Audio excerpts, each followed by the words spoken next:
Echo Fox sends their regards. Yep. Kindred gone, Zoe gone, other common bans right now. We'll see if the Rakan comes through. That seems to be another high-profile pick that's been banned or picked early on. The Nocturne and the Aatrox.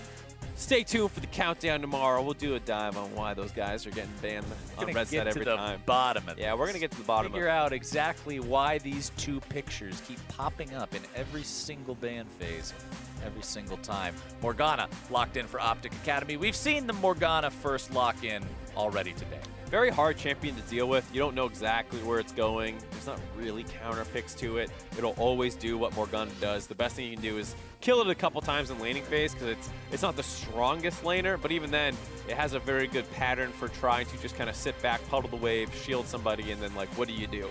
And it can be hard to even kill her. And then after that, she just runs around the map and shields other people you're trying to kill. So yeah, very strong pick. Fiddlesticks is another very strong pick as well, so I'm excited to see that. Can do a good job poking the shield off with the E, and then you have more CC with your Q to hopefully set up a kill. I mean, if you're taking Morgana, you're generally going to have someone that's worth putting a black shield on, and if somebody's worth putting a black shield on, they're worth point-and-click fearing. That's actually a very good point. They combo it with the bird lane and the bot lane, crows and ravens together. All in one. It is still ravens, right? Swain? For Swain? Yeah, they're still ravens. Okay, yes. He just doesn't have the one like with a name that lives on his shoulder. Yeah. They're all just a laser beam out of anonymous raven numbered 62. Quantity, not quality. Exactly. Swain's making sure he's just got a ton of them. I want more birds!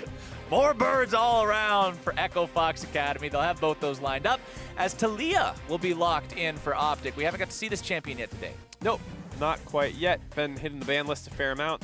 Have to see where it goes because people sometimes run it mid with Smite, just run it mid, just jungle, funnel it sometimes. A lot of flexibility around this Talia. I actually wonder if we're going to see any full dedicated funnels today. Who knows? I mean, the Talia also works in the bot lane, hell. If you take Shen with it and you get the Shen-Talia taunt setup combo, like that's so dirty. The Shen taunt into the seismic shove into the field of Unraveled rocks. Earth or whatever, yeah. Yeah, I just call it field of rocks. But this... Simple mind. It's a descriptive title for the ability. You know what I'm talking about. Yes. It's simplest terms, all right? No one's not going to know what you mean when you say the field of rocks. The field of rocks, but one way to answer somebody throwing rocks is to throw some bullets back at him. The Graves locked in on the side of Echo Fox. Yeah, good pick for Odd Orange. Very tempo-oriented, so if the Talia's going in the jungle, hopefully you can match the pace because sometimes that is the concern. You just fall behind. We'll have to see what they choose to do. All right, so it's AD carry, support, and see, the worst part is, used to I would be able to compare these just across the way and say, all right, we're matching roles here, we're not matching roles here. No idea where anything on OpTic is going, and I'm only assuming that Echo Fox is bottom lane and jungle. Yeah, I think with like 75% certainty, you can say they've actually matched roles, like Morgana support with Lucian so he can dash around. Talia probably in the jungle or mid. That one's the most questionable. But then on the other side, Fiddlesticks and Swain make a good lane. We saw it in the first game of the day. Graves is pretty much always a jungler. So for the most part, it appears they have pretty much matched lanes. But like you said, there's also that 25% chance where they completely go where it's just a total curveball. We have no idea what's going on. But we do know what's going on with the second part of the bans, as it is the Talon banned out on the side of OpTic, the Kled from Fox. And the Orianna as well. Starting to see that banned out. There's that Evergreen we were talking about. Yeah, and I kind of like the ban of it. Like, it just works so well together with Morgana. It works well together with everything, to be honest. So take it away if you don't want them to play. If you want to try, as Echo Fox, who play a scrappier game, and we talk about how Orianna is the staple pick that works with so many comps, well, get rid of it then. If it's so stable, get rid of it because you want a bit of a crazy game as a 1-10 team going up against a 6-5 team. Absolutely. You just got to throw everything into that big chaotic blender and hope that you come out on top. That's you play that style. Brawl. Yeah. Play a brawl. Hope a minion lives. Yeah, there you go. All right. What are you going to pick on the side of Echo Fox here? And it looks like we are going to get the Poppy this time around in the top lane. We saw Poppy also in game one, and it looks really, really good. Not quite as good into OpTic's comp because it's not two melee champions with a million dashes. Right. It's a ranged champion with a fair amount of dashes. One. He gets one, gets it back up. I don't know. Talia doesn't have any. Morgana doesn't have any. Galio has one. Yeah, if you black shield them, the dash still goes through. Does it? 99% sure. I'm also 99% sure, but I was hoping you had that extra 1%. No, sorry, dude. We're at the same spot. If someone went into practice tool or something tested that real quick, that'd be really nice. Yeah, go after it, Twitch chat. Figure out if it works 100% or not. We're only 99% of the way there. It's Cho'Gath, hey! Locked in for OpTic. That'll be their final pick. They wanted some big frontliners during the second part of the draft, and there you go. You got a concerned look on your face. I'm looking at the GP. You got a concerned look on your face. That could be a mid lane GP against Galio. You just farm it up against him, kind of the same. And it is. That's going to be a mid lane GP. Mid lane GP. Throwing some barrels down the shortest lane on the map. Just farming it up against that Galio.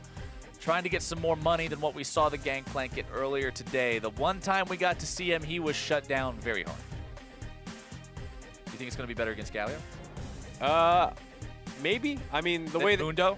You kind of get pushed in. You have a hard time fighting him. He wants to build a little bit of MR. He doesn't really care. And then he ults around the map, and you ult to follow him because you're GP and you can't roam very well. Yeah. And hopefully that's enough to protect your team. And if it's not, the GP kind of gets smashed. His team gets smashed. But he's fine in the mid lane. Galio doesn't quite have enough threat.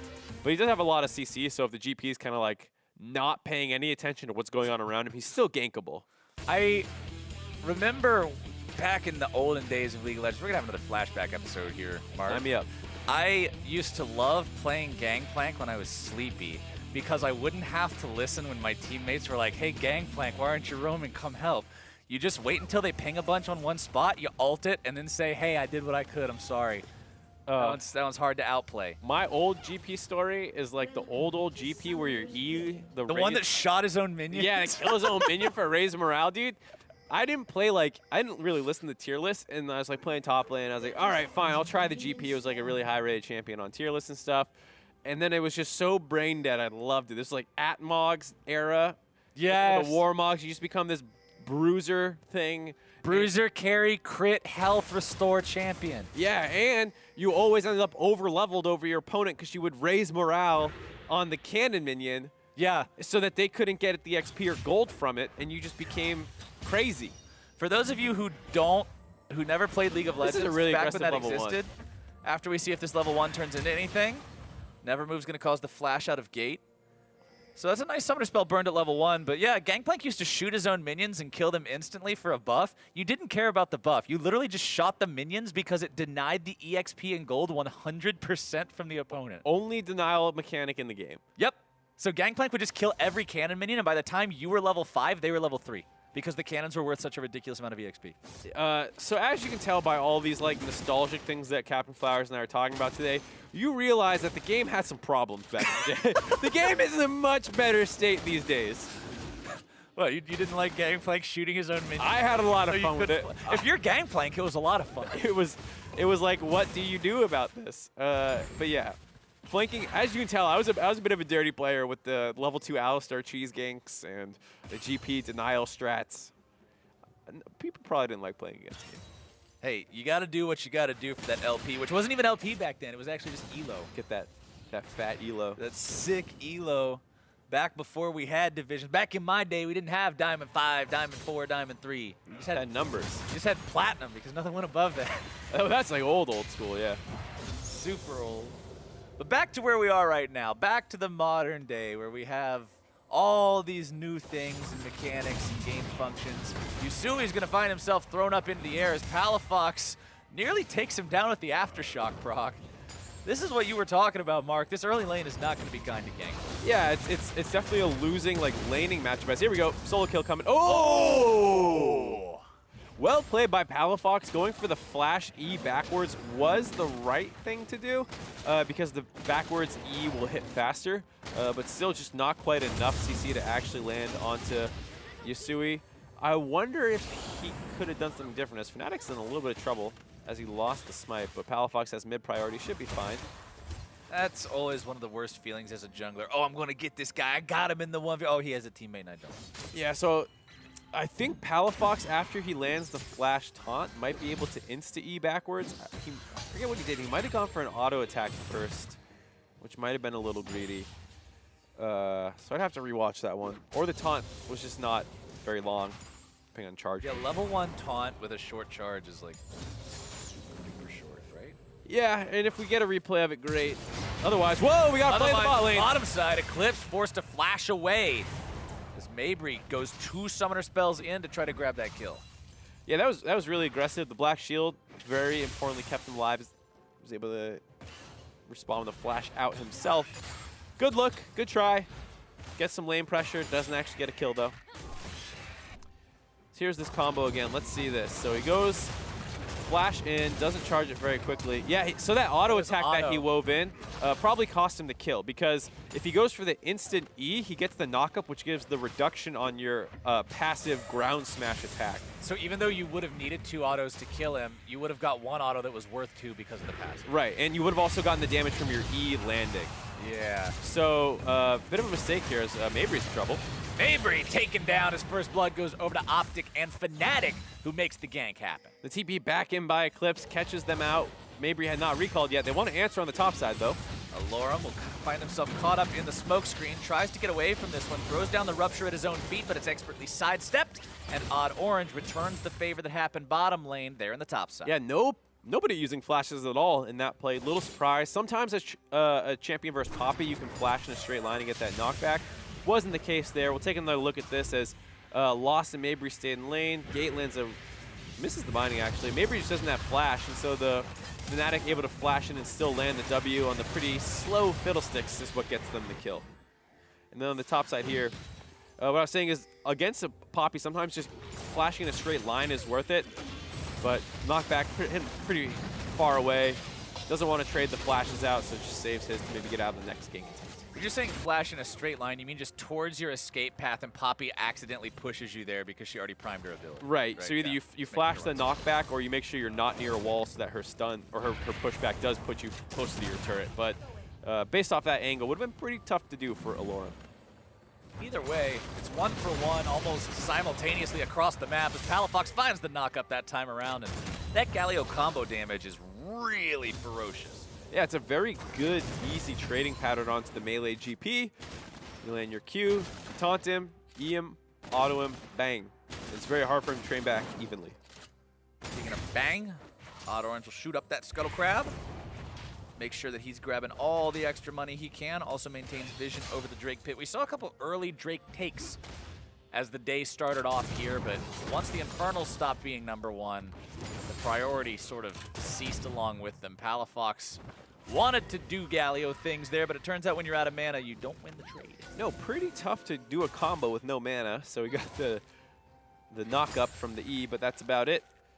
We'll go back to base. Fnatic looks like he's going to move into the mid lane to hold that one, or not. As we see some aggression by OpTic. As soon as they put that black shield on Eclipse, he feels pretty safe to dash forward.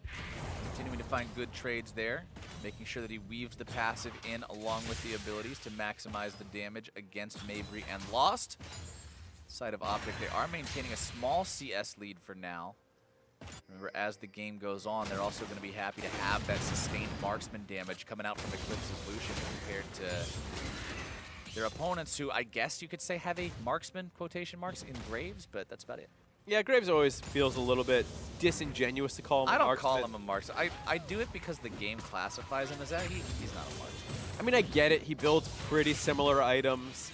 He's a ranged auto-attacking champion, but he only has 2 bullets, has to reload, and has a very, very short range. So he's definitely in a bit of a tier of his own, as Nintendude is in trouble. Nintendude staring down the barrel of a 1 versus 3, knocks the Galio away, and with the Gangplank ultimate coming in to clear the wave, Echo Fox's top laner lives to see another day. That's kind of what the GP is looking to do whenever Galio goes for those roams. Galio did not commit his ultimate, so he can potentially look for another one that will be unmatched by the GP. But a very smooth disengage by Fox there, punting one person out while someone else clears the wave. Give Poppy the I got you in chat and go right back to AFK farming your lane. The Gangplank special has the Sheen already. Unlike what we saw in the previous game, doesn't need to build Executioner's Calling, can just go straight for the Trinity Force because of the fact that he doesn't have to deal with something like a Mundo. So we will see that item come online as quickly as possible for him so he can hit that power spike and start trying to be that big carry. And we'll have to see if this improves. But right now, looking at the farming numbers, this is actually a pretty disappointing game for everyone, just about. Coming up Everybody. 8.5 minutes into the game, Alorum in the top lane, dying once, is at the most with 76 farm. Everyone else is hovering in the 60s, some in the 50s. Not a very impressive farming game all around. It has been pretty scrappy, lots of fights in the bot lane, trading flashes out, getting kills. But you want to see people keep their farm up in spite of those plays, not because of those plays. Yeah, Graves actually has the most money in the game. Yeah. Right now. So, and he's not a funnel Graves. No, this isn't one of those types of situations. This is just, I'm Graves, I'm farming.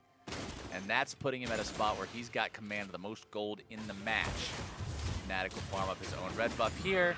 Talia very, very good at just clearing these camps away without taking any damage at all. Both these junglers actually exceptional at kiting around and preventing the damage from ever being applied. As level 6 is hit for Lost in the bottom lane. Demonic Ascension, a huge tool and a real game changer when it comes to these fights, these bigger skirmishes that we might start seeing as Odd Orange starts up the Drake. Yeah, but in vision of OpTic, who have a ward in the pit, so they know this is going on. Talia's on the wrong side of the map to do anything about it, but can ult down there if she decides to. They also have mid-wave pushing, but I guess they're not going to try and stop this one. Just gonna let it go. Odd Orange needs no help with this Drake so far. Has the fully completed warrior, which makes it really simple to just solo this down, quite honestly. Lost shows up to say, hey, I helped. Smite comes through, and Earth Drake goes over to Echo Fox. Fnatic looking for a play up on the top side, but it's a little difficult to go for. Pretty low on mana, but he looks like they're going to play it. Alorum going for the knock-up, can't quite find it. There's your Poppy ultimate, see you later. Fiddle's ultimate coming in now to look to turn around the bottom lane play as Lost gets taken very low, goes right into the stasis to keep himself alive. A nice play from Echo Fox. Really well done there on the bot side. You see the Fiddlesticks taunts by Mabry as he kicked that one off. The Fiddlesticks Crowstorm able to chew through the Morgana Black Shield very easily, and then once you land the point and click Fear, it's an easy pullback by Lost. As well as having the stopwatch, his ultimate on, gives him enough lifesteal to make sure he doesn't die there. But, ooh, double TP coming in. TP's coming in, as well as Weaver's Wall and Hero's Entrance both being ready to go. Galio ult comes down to keep Alorum alive, but Nintendo swoops in from behind, still looking to finish him off, and Mabry's got the damage. Echo Fox, 5 men strong in the bottom lane, stops OpTic from collapsing and punishing, gets a punish on the punish, and walks away. They countered their counter. And they find the kills. There's a bit of an overstep by OpTic, who are starting to fall behind in this game. And we talked about the lack of a marksman on Fox's comp. They actually have an insanely strong mid-game, though, with a lot of these champions. Taking a look at this play real quick. They bait the aggression. They don't know where the Fiddlesticks is, so they dash on. As soon as they see the dash, you see the channel start coming in on the ultimate by Mabry. They break off the Black Shield. They get the Fear in there for the yoink back on the Swain, who has his ultimate channeling the entire time. And then this is the attempt about countering this play out, but there's just no one there to go in with the Cho'Gath, who is also notoriously immobile, who kind of gets kited out there. And then Poppy completes the TP and puts him back in a range. Lost gets the Flash Q auto attack to make sure they get that kill. And that results in a 4-for-1 on the side of Echo Fox. And remember, Echo Fox is 1-10. Yeah. This is a team that has not found success so far in summer versus OpTic, who, before we went into the doubleheader yesterday, was one of those teams tied for second. Yeah, and so OpTic really need to kind of put their foot down here. Some of the losses we were talking about make sense. They were against very tough teams yesterday, you know, the 1 and 3 team, respectively. But you got to be able to beat Echo Fox here, and they're making a play on the bot side. Oh, he got taunted out of it. Mabry not able to get off the Fiddlesticks ultimate. Could be a big game changer in this fight. Does throw down the Fear into some of the heals. Palafox. Oh, no way. Mabry's got the juke boots on. Oh my God, he got the Fear into the brief drain to heal up enough, and then as soon as they tried to finish him off, like you said, the fancy feet walks him out of it. And let me talk about Mabry for a second here. All right, give me the down low on people who don't remember Mabry. His name was impactful, played marksman, was a very high-rated player, played on some challenger teams, including the Curse Academy team that took CLG to 5 games back in Season 4 and almost relegated Double Lift. They got 2-0 up, and then they got reverse swept after CLG switched to ball comps to protect the Double Lift. So basically what I'm saying here is the entire reason Doublelift is who he is today was because of the fiddlesticks on your screen right now. Mabry with the fancy feet outplaying this dive. Look at these. Look at that. Fear, drain, walk away, dodge the winds of war. Simple, easy, clean. Just walks right away from it. You can't just come at this fiddle with those kind of moves. You got to bring your A game if you want to try to get this guy. Topside, Allura might be in some trouble here. Odorange shows up yet again. Ult comes out from the Poppy. Gangplank ulti raining down the damage to make sure they get this one. Collateral damage won't quite do it. And Allura just walks out. Yeah, a little surprised to see them not keep chasing there. I thought it was pretty clear that that was not going to be enough damage on the Graves. There's a fair amount of armor on Allura as we see some more aggression down the bot side. Maybe they'll work this time. Oh, Mabry. You were so fancy last time, but this time I don't think it's going to work. Fnatic grabs the kill onto Lost, and Mabry's just... Good night, sweet prince. This is a bit of a downer on my story, but it's good to see out of OpTic that they're not losing, you know, their attitude in this game. They know they have to force plays around the bot side. That's what their whole comp does, and they continue to force them. Even after it got turned around last time, less than a minute later, they're back down the bot lane, making another play. Allura also surviving up at the top side was very, very important by them, and it allows, despite the fact the turret goes down, that they don't actually fall that far behind in gold, sitting at only 1,000 gold down now. 1K, 14 minutes into the game. Not that big of a deal, but at the same time, let's take another look at how they set it up. And this time, it's all going to actually work out together well. The dash in, the Taliyah ult behind, as there's still no flashes down on this no mobility. Bot lane on Echo Fox means they're very capable of getting these kills. The stopwatches are down. A lot of the tools that Echo Fox have been using to outplay some of these plays in the bot lane were all down, and then it kind of falls apart from there. OpTic now put themselves in a much better spot than they were in. 2-0-0, by the way, on Fnatic's Taliyah, making sure that he's having a good game there for himself. Sorcerer's Shoes plus the Runic Echoes going into what I can only assume is an Oblivion Orb next. A pretty standard jungle Taliyah itemization to make it so you just do an absolutely asinine amount of damage with those threaded balls. Yeah, you're definitely looking for the burst potential that she can do. You run into a lane, hopefully they have some kind of CC setup like the Morgana Binding or the Taunt, and then you land your very easy WE combo, and hopefully you can burst them down from there. Bottom side, Echo Fox will put the last little bit of damage into that tier 1 turret, take themselves up to a 2-1 turret lead, and once again make that gold lead a little over 2,000. Infernal Drake is alive. There's a few members around from OpTic Academy. We'll see how much they're willing to concede here as Echo Fox moves up the river to contest some vision. Yep, hoping for a small pickoff there with their pink wards. We're not able to convert any of the CC down. So Echo Fox are able to start clearing those out and get control of this Infernal Drake, but I'm sure we're going to see a lot more aggression over it. Very, very aggressive culling there from Eclipse. Just trying to find any damage he can at an opponent that is just clearing some wards. Echo Fox does a good job at avoiding most of that damage, and now they'll begin the Infernal.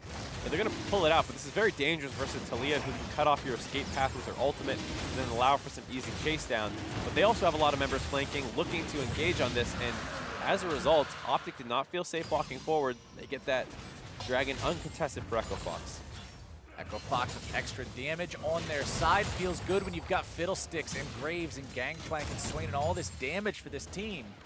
OpTic Academy thinking, where do we go next? How do we continue making sure that Echo Fox doesn't get any bigger of a lead than they already have on us? This team's 6-5 in a very similar spot to those teams we were talking about earlier, sitting there in the middle of the pack. You could be a playoff team, you could not be a playoff team.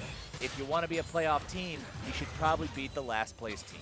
Yeah, and that win by FlyQuest yesterday, in the previous game, forcing both them and 100 Thieves to 6-6, makes OpTic really want to avoid dropping this game to stay at 7-5, stay a game ahead, so you don't have to deal with that kind of clumping in the middle that's occurring right now.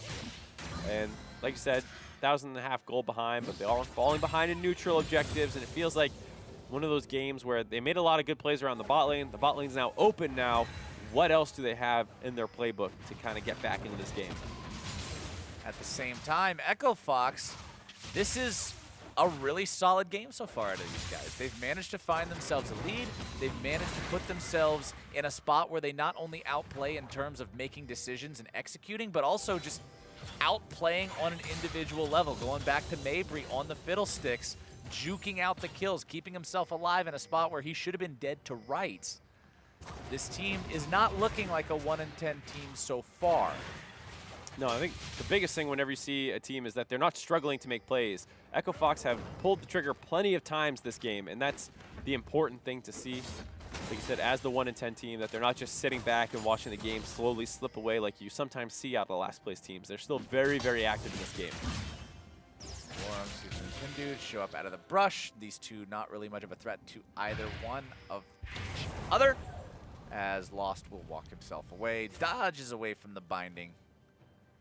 But I like that OpTic is pushing up like this. You can see them setting down the control wards in the enemy jungle, just making that area dark for their opponents, keeping them guessing as they move through their own territory between these lanes.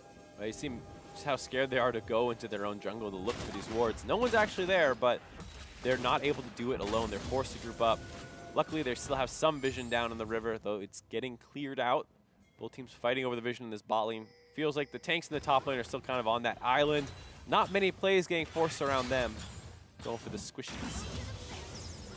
Teleports available for both top laners, both mid laners, both bottom lane carries. 6 different TPs.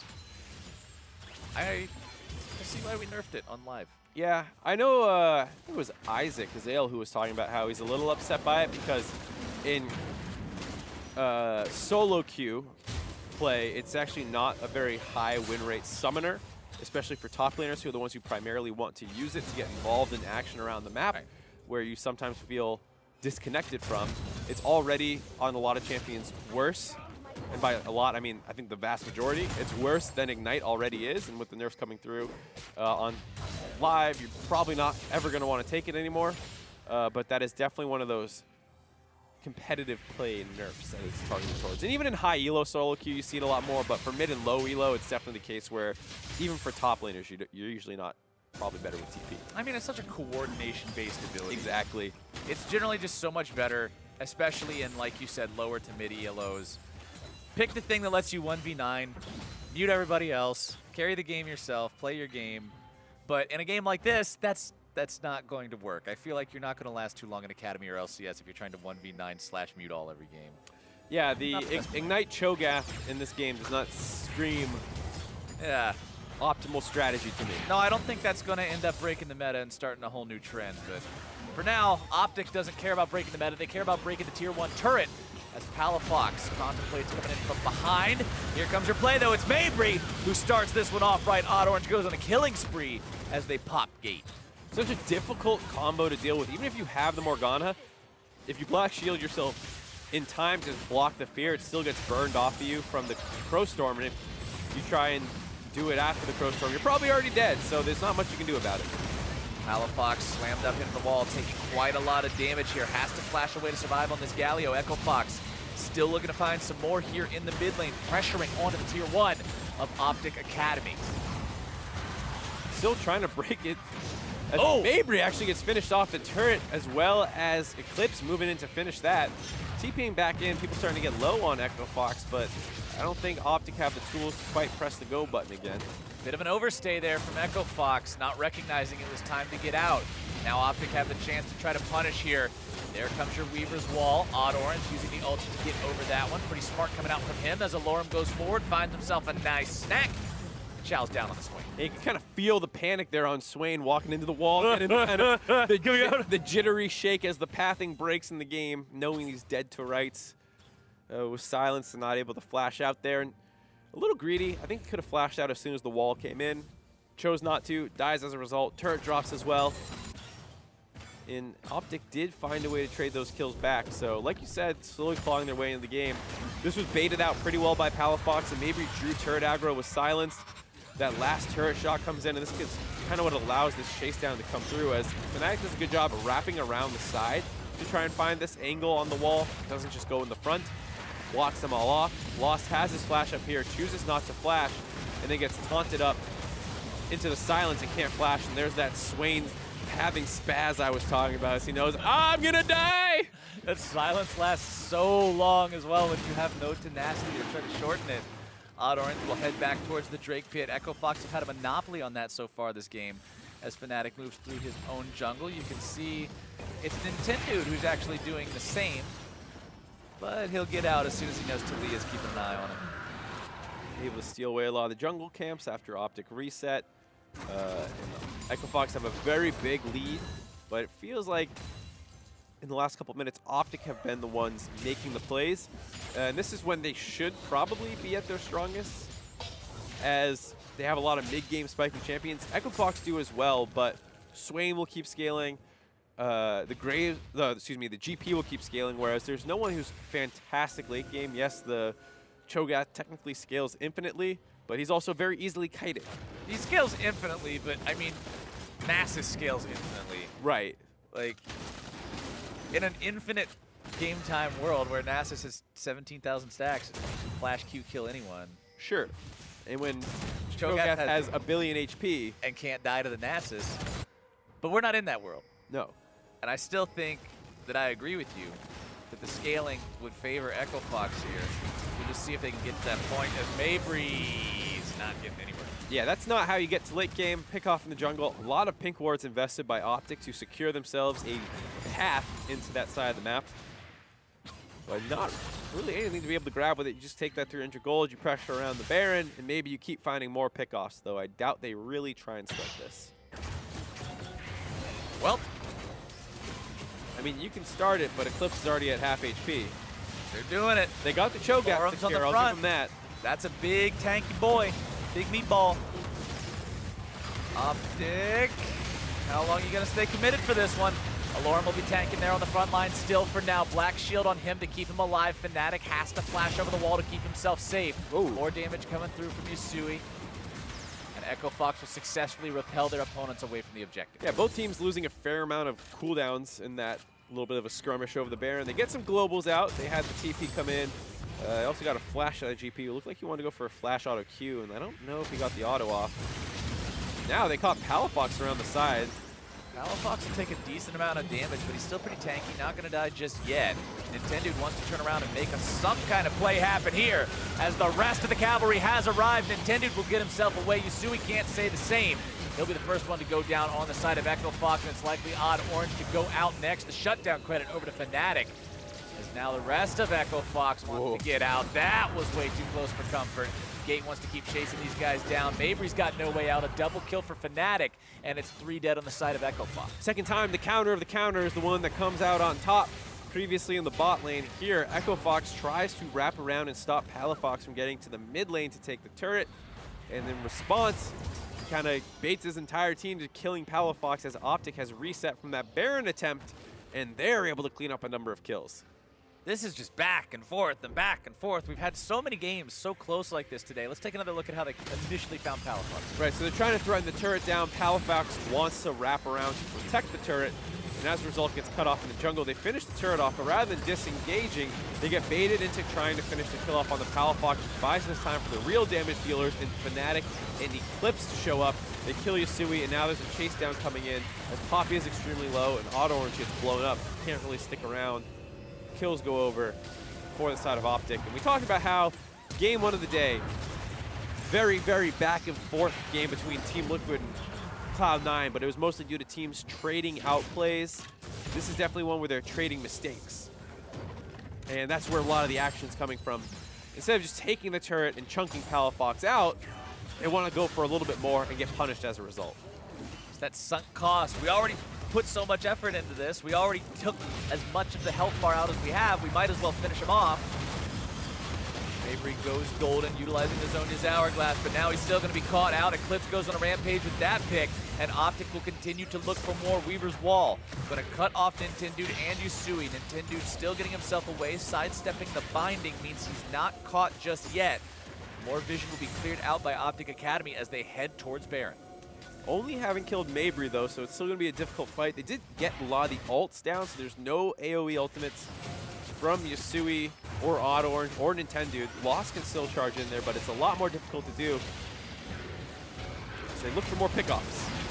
Odd Orange barely getting himself out of the way of the seismic shove in time. Gate on the front line could be in Whoa, trouble, Lost. but a lot of damage from Lost in the back line. This is huge. for Echo Fox, a triple kill for the Swain. I was just saying his ultimate was still left available, and they over-engaged onto the Graves. They land a single binding, but then multiple members try and follow up on it very aggressively. They blow a lot of cooldowns, and in that chase, kind of open their flank up before Lost to charge in there and find those kills. And afterwards, an easy Baron for Echo Fox. Taking another look at that. Watch Auto Orange get hit by the binding here, and watch how they all completely go charging onto him to try and find that. Eclipse is at half HP. Palafox tries to go in. They get chunked out, and then Lost can kind of just run at this entire backline and blow everyone up by himself. And after that, it's very easy to find the last couple kills. We talk about how Fnatic and Eclipse are really the two damage dealers on the side of OpTic here, and those were two of the guys who died very early on. There were shutdowns in there, by the way. I saw a 750 pop up, a 675 pop up. Fnatic was 5-0 and 2 before that. So that's a lot of gold.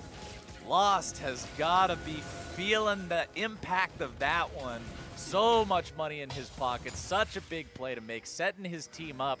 Going back to the beginning of this game as Nintendo goes over the wall, slams Alorum right into the terrain. Here comes Mabry, dropping down the Crows, goes into Zonya's Hourglass, trying to keep himself alive. Eclipse wants to dash forward. Yusui throws down a barrel, needs a little bit more damage.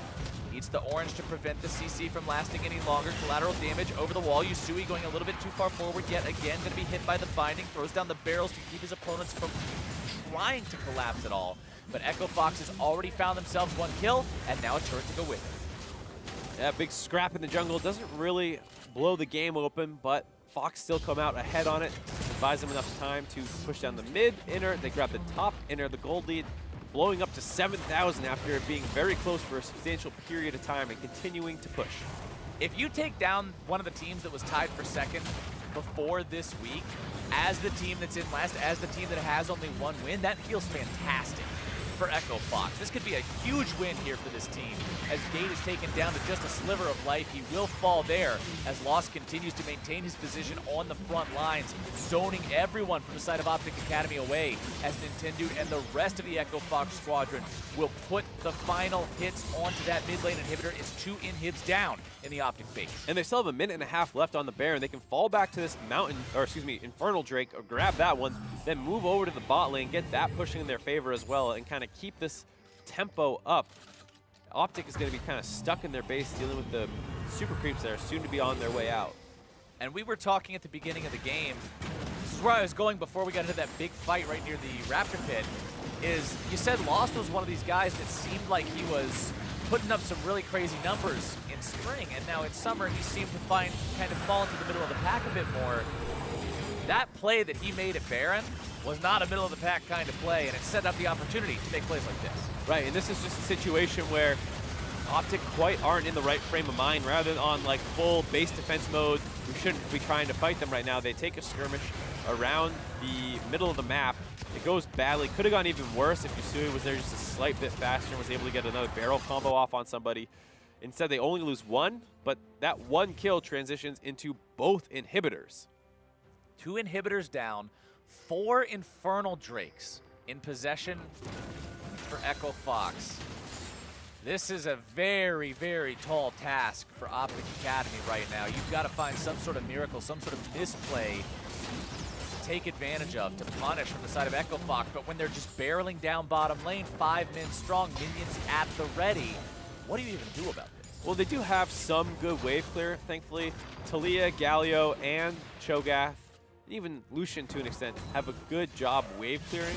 It's unfortunate they lost both their inhibitors because they could have been trying to do a wave clearing pattern before they lost those. Now they're going to get pulled up a little bit more. Echo Fox should try and split some people. You can even move Lost away as he has TP as well. We talked about triple TPs. It means you have a lot of lane assignment setups.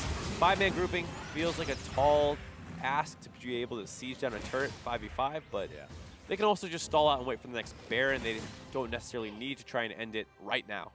Plus those 4 Elemental Drakes means that once Elder puts himself on the board, that's another huge buff to be collected by Echo Fox, especially when you combine it with something like a Fiddlesticks and the big AoE damage available to this team. It's very scary very quickly.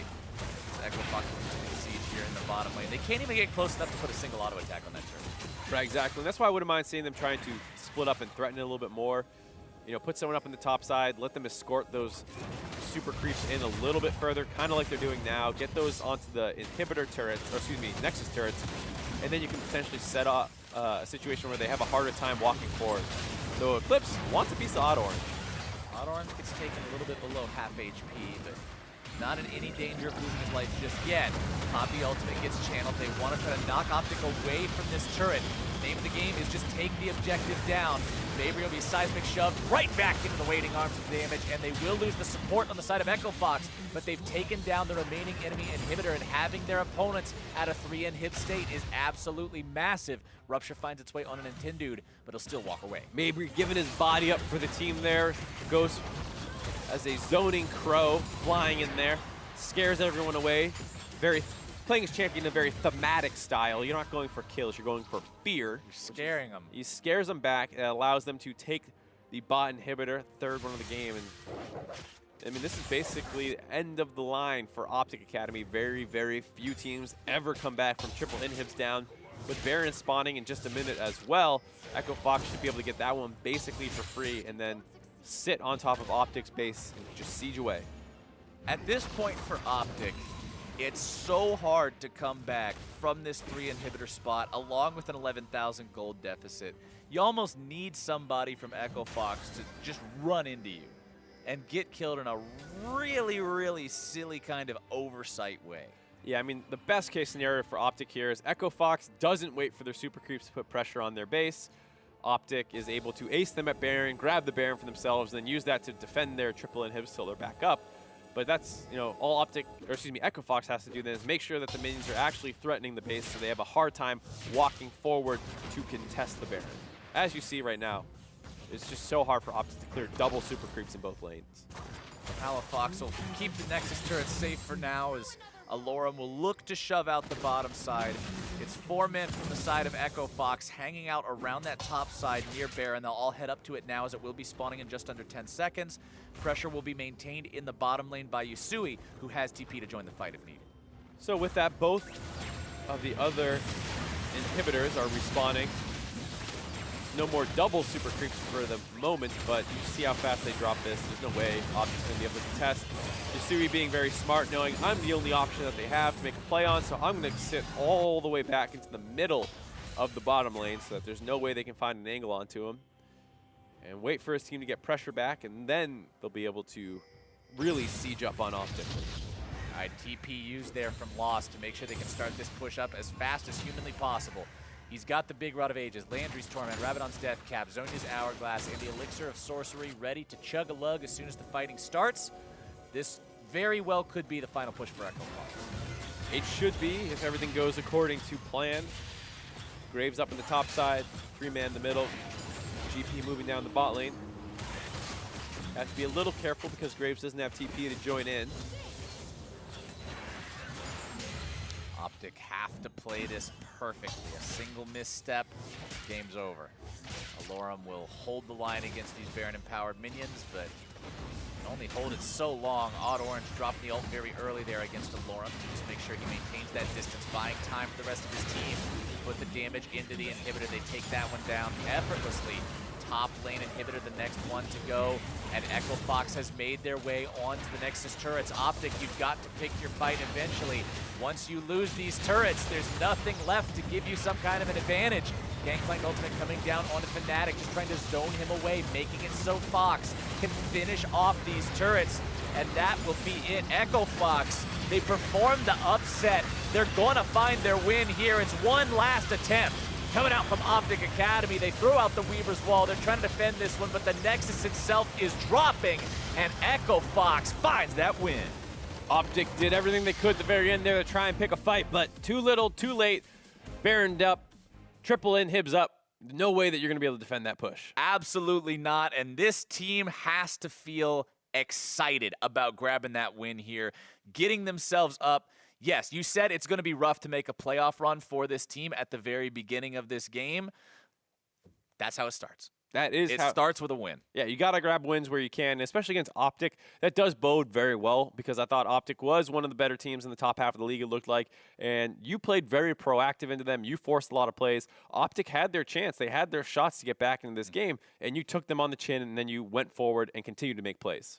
That's what you want to see. That's the improvement. It's exactly the words you said earlier, Mark. Sometimes you see a last place team and they get onto the rift and they're like, okay, well, we're going to try laning, I guess. We're going to go here and lane. Oh, we lost lane. Okay, I guess we lose. That wasn't this. This was exactly what we wanted to see. Have Echo Fox play Echo Fox's style, do some crazy chaotic stuff, and make the game work. Yeah, and that's something that can happen when you bring in a new player, because MarkZ was not a part of the roster. He comes in and he's just like, I just want to make stuff happen. I want to play fiddlesticks. I just joined a 1-in-8 team or whatever it was when he initially showed up, and now it's at 2-in-10. So he was like, I'm just going to make stuff happen on fiddlesticks. I'm going to ult in. I'm going to run. I'm going to be crazy. And you know, a lot of the action early in the game did revolve around him. He had a lot of deaths in the game, but he was the catalyst. He was a part of a lot of the good stuff that happened for this squad. It was a close game, but when Echo Fox pulled ahead in a 4-for-0 at Baron 28 minutes in, that was when it really started to go their way, thanks to Lost. Yeah, OpTic was kind of clawing their way back in the game, but they over-initiate on the Graves. It gives Lost a very good angle onto the backline of Eclipse and Fnatic. Combo that with a good GP barrel by Yasui, and bam, instant team fight win. They eliminate the backline threats, and then they're able to have enough threat to take the Baron right after as well. You saw how the gold lead was slightly in Echo Fox's favor, OpTic's clawing back, and then bam, that fight right there. Ka-boom. Big props to Lost in that one, knowing, hey, it's time to go in, it's time to win this game on that Swain in the backline, just like a missile. Hit the OpTic lines and blew everything to hell. That's exactly where you need your Swain to be. And there were a lot of people, too, on Echo Fox who were doing well. You had Odd Orange, who actually had the highest damage in the game and had a very nice score line. The GP, Yasui in the mid lane farming up and then converting that well as some kills in the top lane early on that they found on Alorum thanks to the setup by Nintendo on the Poppy. So now the question I'm wondering is, can it be replicated? How well can you take this result, break it down afterwards as a team, as an organization? Here's what we did right. Here's what's different from these other 10 games. Here's how we make the rest of the split count. Yeah, that's always the toughest part, because so much of this game was very scrappy, and not every team's going to play you that way. And I think having a lot of engaged tools was really good for this team. The fiddlesticks looked really great, and I also liked the Poppy, and they could kind of punish the enemy team when they were over-aggressing. I think that's actually so huge, because we see so many times in these Academy games, teams are going to go over-aggressive. Teams are going to over-invest in what they think is an opportunity but is actually a trap. And if you have the tools necessary to punish that, they're just giving you free stuff. Yeah, and it's also an opportunity to just kind of grow as players. Nintendo, we hadn't seen in a long time. He's stepping up a little bit more now. MarkZ, much the same way. Haven't seen this dude in forever. Now he's back on a team, making plays, trying to get things going. So I'm very excited to see that. On the side of OpTic, really disappointed. This was a team that I was getting very excited about. I was talking about Palafox a lot. Might keep talking about him, but didn't really show up this game. And we talked about how the teams here today wanted to find themselves that win. They wanted to make sure that they're not just going into this doubleheader weekend just coming out feeling super bad. OpTic had an excuse for going 0-2 in the doubleheader. The excuse was you're playing against the teams that are at the very top of the standings with you. These are the teams that you're supposed to be competitive with, and when you're competitive with a team, you will lose games to them. It is expected. But to go 0-2 and then go 0-1 against the team that's at the bottom of the standings. Trap game. OpTic's got some VODs to watch. Yeah, we're talking about trap game for CLG going against Golden Guardians. Yeah. That was the case here. OpTic, trap game against Echo Fox.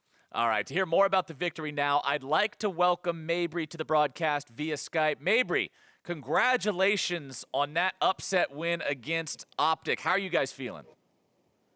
I mean, we feel pretty good. Since it's our second win and it's our first win together as a team, so we're just really happy to be able to play well and win. So talk. Hello? Yeah. Oh, you can hear me? Okay. Yeah, we're good. Sorry. So talk to me about the fiddlesticks, because it felt like you were kind of the catalyst for the team. So as the new guy, were you coming in like, I want to force a lot of stuff, or is that just how the game broke open? Well, I've only been playing support for like 3 days now, but as a support player, I'm always looking to make plays and stuff like that. We've been practicing a lot of Tom Kench, and honestly, we had no idea how to react to the Morgana in 1-2, and we kind of just drafted fiddlesticks on the fly, and it worked out. So, what do you think? Like you said, this is the second win that the team has found for themselves in this split. What do you think was the biggest difference this game in terms of how everyone played, how the team played as a whole compared to how you've played in the losses, so that you can recognize that as, hey, this is a success factor and we need to repeat this? Well, I've only been playing with the team since this Sunday. I know before I guess they just like weren't as proactive, and we're just like trying to make a lot more plays and play more together as a team now.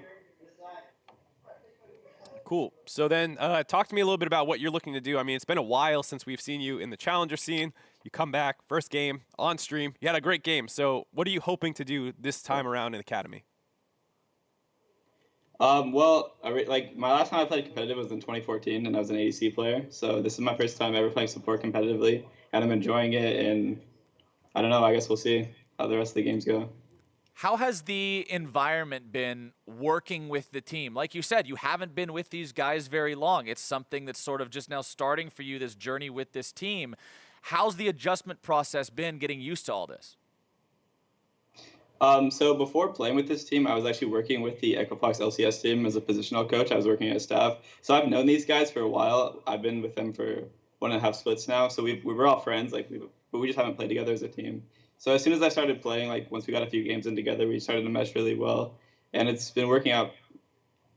Hey, that sounds fantastic. Having that background with these guys first probably made it a lot easier to bridge that difference in now being back on the Rift and competing again. And it was awesome seeing you guys grab your win here today, and best of luck going through the rest of the split. Thank you again for joining us. Yeah, thank you for having me. All right, ladies and gentlemen, we got one more game coming up after the break. TSM Academy goes head-to-head with Clutch Gaming. One last time, hands off the browsers. Every time. Every time.